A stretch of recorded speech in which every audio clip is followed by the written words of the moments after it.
Okay? We're 170 next to the last paragraph.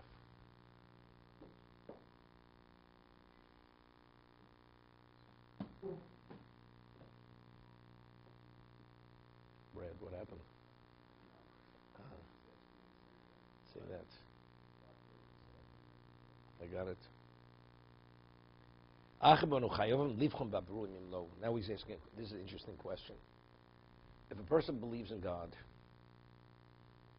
does a person have an obligation to reflect on nature continuously, to fortify that belief and be more amazed to see God's hand in creation and God's genius? Right? Do you have such an obligation? Person, he's brought up, he believes in God, doesn't have any questions. We'll call emuna pshuta. Simple faith, never has a question. He's like the rock of Gibraltar, nothing could actually could shake him. Do you have an obligation? Or a person being endowed with intelligence, we have an obligation to continuously to reflect and continuously be amazed and to fortify ourselves. That's the question he's addressing. He says, is one obligated to reflect on creation?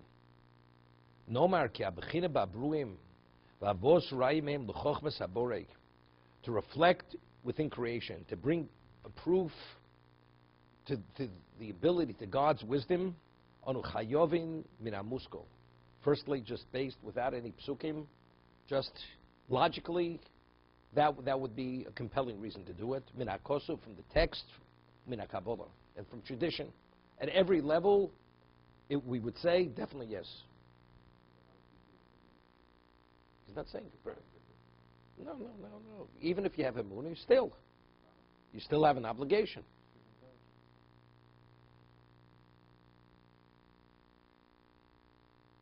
You know, we find Rashi cites the Chazal that Hashem only associates his name with the person only after he passes away.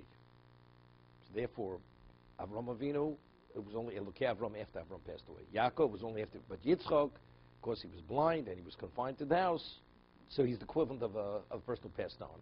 Because it says, Al Tamid Batzcha Ad Yom Moscha. You can't believe in yourself. You're not secure until you die. A person has free choice till the last moment. God forbid a person can become a heretic the last moment. So therefore, I have a muda pshuta. My faith is like the rock of Gibraltar. I mean, how can you be so sure? How can you be so sure? So by continuously reflecting and securing that, that tells you exactly that we don't, it's almost like an arrogance. I don't need that. Everybody needs it. And people went into the Holocaust with emunah pshuta, or even more than that, and they were toppled. It was just too much. Not saying that if they would have, they wouldn't have been affected. They could have been affected just the same. Doesn't make a difference. But you always have to prepare for the eventuality, because you never know. You never know what's around the corner. So that's logic. He says it's rooted in the psukim and also part of the Kabbalah, part of our Vasora.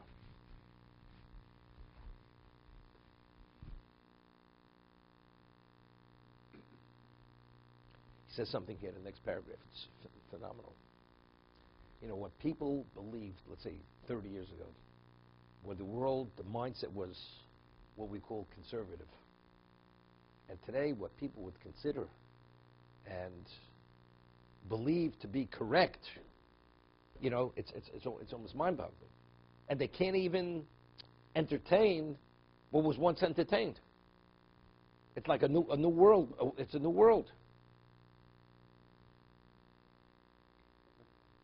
What? Everything. What is decency? What is, you know, the Chazal tell us, it says, Kol ha-merachim al ha-zorim is misachzer al ha-rachmanim. This is Sholem Melech. It says, the one who has compassion for the cruel would ultimately be cruel to the compassionate. Yeah, that, David, it's a good one. Shaul did not kill Agag, did not destroy the livestock of Amalek. God says, Mochu Timcha, these people, they epitomize and personify evil. You have to destroy them. So the Gemara says in Yuma, he drew a Kal V'chomer show. He says, if you find a corpse outside of a city, the community has to bring an egla rufa until you locate the murderer. So I should go and wipe out a complete race of Amalek. That was the Kal V'chol he drew. That was his, even though it wasn't conscious, but that was the underlying reason why he did not destroy Agag. He allowed there should be a remnant of Amalek.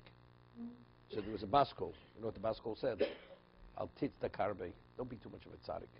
I told you to do something, just do it. But how could I do it? I can't live in my country. What do you mean? Don't be a tzaddik is what I tell you a tzaddik is. It's not what you think a tzaddik is. That's called a merachim al achzorim. If you have compassion for the rachmonim, for the achzorim, ultimately you'll be cruel to those who are compassionate. What happened? Novir Kohanim, they harbored David and his people. He wiped them out. Innocent people. How do you go against my will? The answer is because if the measuring rod for what is right and what's wrong is my emotion and my intellect, so if your intellect sees that you could have compassion for the cruel, so if your intellect dictates that the compassionate should be destroyed, so you'll be cruel to the compassionate. That's the Chazal. Kol ha-merachim al achzorim, achzor is the cruel one, is misachzer al rachmonim. That's what it's about. Everything's topsy-turvy. Same thing. You hear people, what values are, what's compassion? You know? Who would even consider certain things? You know? It's not right. The rich should have and the poor don't have. You should share what's on another. You have what you earn. Well, these people, we're not saying you shouldn't help them, but to divide, everybody has to be equal. What we're talking about. Who ever heard of such a thing? You know, the Rambam learns, it says, Derech Eretz Kodmu LeTorah. What does it mean, Derech Eretz Kodmu LeTorah? The Mashgiach, Sechrein Rocha, he lived through the Russian Revolution, communism. So he says, what's the proof that communism, besides about they deny God, that it's false and corrupt and wrong? So the way the Rambam is Derech Eretz Kodmu LeTorah. The whole idea of a monetary system, ownership rights, stealing, damaging, all this kind of thing, that tells you communism is false. You have rights. You acquire something, it's rightfully yours. Nobody has a right to take that. You only have to give what the Torah says you have to give. Man's poor, you have to give charity, tzedakah, pesoach tiftach, right? Al tikvat yodcho, these things. But otherwise, you just wipe out the Torah. All the parshas which have to do with ownership and all these has no relevance any longer. So that derech eretz doesn't mean one's behavior, one's character, ethical or moral standing. We're not talking about that. We're talking about the way one lives his life. The Torah said how a person has to conduct his life as a human being, which includes ownership rights. That's a prerequisite to Torah. You have to have that system. That system has to exist within society. Otherwise, Torah has no application. That's how the Rambam learns this. To be continued. The system has to exist. No. Society has to accept that system. Otherwise, Torah has no application.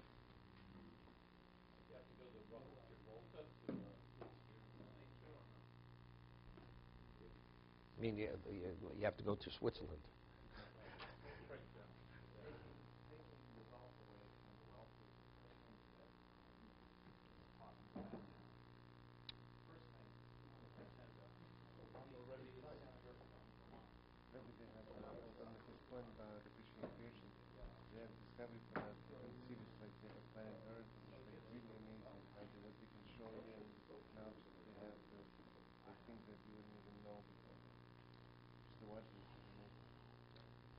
Yeah, but you know, you have to be geared properly to be able to draw it. You know what I mean? It's amazing. You know? No, it's a person's head could be so twisted and warped. He sees it. It's amazing. It's amazing, you know? You know, we have to help those. There's a volcano. I once read in the Harvey, there was an article with pictures in the National Geographic many years ago. I saw the inside of a volcano. And this photographer, he put his life in danger. He walked on the edge of the volcano before it erupted. what he saw when he took pictures of, the camera nearly melted. I mean, he nearly melted from the heat. The poisonous gases that were just coming out of the volcano, that he didn't die was a miracle. He put his life in danger. And what was going on there? And there's one small aspect, detail of existence. It was like, not to be understood. Now, so what he said, this is God's power. Can you imagine, see a tsunami? What a tsunami is. God's power. This is just the ocean. You know? So what are you amazed with? You know, so, but you realize it caused mudslides. We have to help those people who are affected by it. You missed the boat. You understand? You're talking about, you know, the consequence. What about the cause? That's the way this world sees things. It's like years ago, there was a person, he survived the Holocaust. So many years ago, there was a story goes back 20 years ago. I'm giving you encouragement, come early, you miss these stories. So over there was a story, there were 6 whales that were going to be locked into a location up in Alaska. Of course, the winter was coming, they would be frozen in. They're frozen into these, like, harbors. They would die, these whales. So there was a whole movement, Save the Whales, if you remember, within 20 years ago. And they raised millions and millions of dollars, and people got behind to save the whales. So this person said, he says, when word got out that they were murdering 1 million Jews, there was no Save the Jews. He'd say, well, 6 whales versus 1 million Jews, 6 whales. What about when it was 2 million Jews? Not a word. 6 whales. What about it? 4 million Jews? What about it? 6 million Jews? Save the whales. That's this world. That's where the world is at.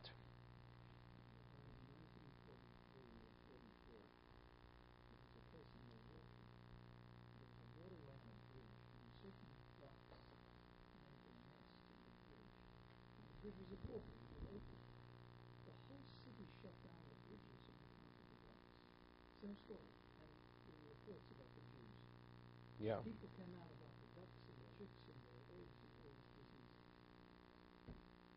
She'd say those are Jews. In Washington State, there was the white-spotted owl, and it was the lumber industry, and thousands of people were going to be put out of work because if they topple the trees, what's going to be with the white-spotted owl? What about these people not being able to support their families, being out of jobs? But what about the white-spotted owl? You understand? This is called a merachim al azorim. You're worried about the white spotted owl, but you're not worried about people. They're not going to have what to eat. Okay, that's the mindset. So there was that particular, but this has become pervasive in society now. This perspective, you know, college, and they've corrupted people's minds that the youth, and this is the future society of America. That's the way they're going to see things.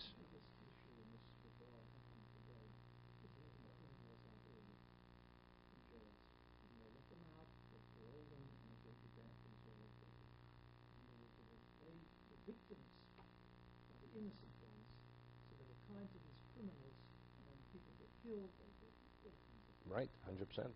But you know what's the worst part of it? Which this is down the pike. Today, Baruch Hashem, in America, anti-Semitism is at a minimal level. Just as in the 60s, the professors in the colleges were the bohemians, where they corrupted the youth. It took about 30 years to do it, maybe 40 years to do it. The level of anti-Semitism that's being developed on college campuses through Arab money. This is, and they're actually affecting and infecting the American youth on how to see Jews. This is the future of America. There's going to be anti-Semitism, I don't know how many years down the road, 10, 15, 20 years, where these people will be adults, they're going to be full-fledged anti-Semites. They're going to share the sentiments and the feelings of the Arabs, that the Jews was protocols of Zion, the Jews are controlling the world, we're victimizing the world, we pull the wool over the world, and we're whatever it is, and therefore, God forbid, that's what's going to happen. That's the direct, that's why I see it's going. Just a question of time before it's going to happen. Yes, it is Arabs, it is. No, they're Arabs. They're Arab students. They're Arab students on college campuses. They with stories. This guy pipes. He wanted to speak. They shot him. They wouldn't let him speak. But these are Arabs. No, they're Arabs. Arab youths who are in colleges, they're the ones who are running these protests and the rallies. Yeah, definitely. No, but it's 100%, definitely.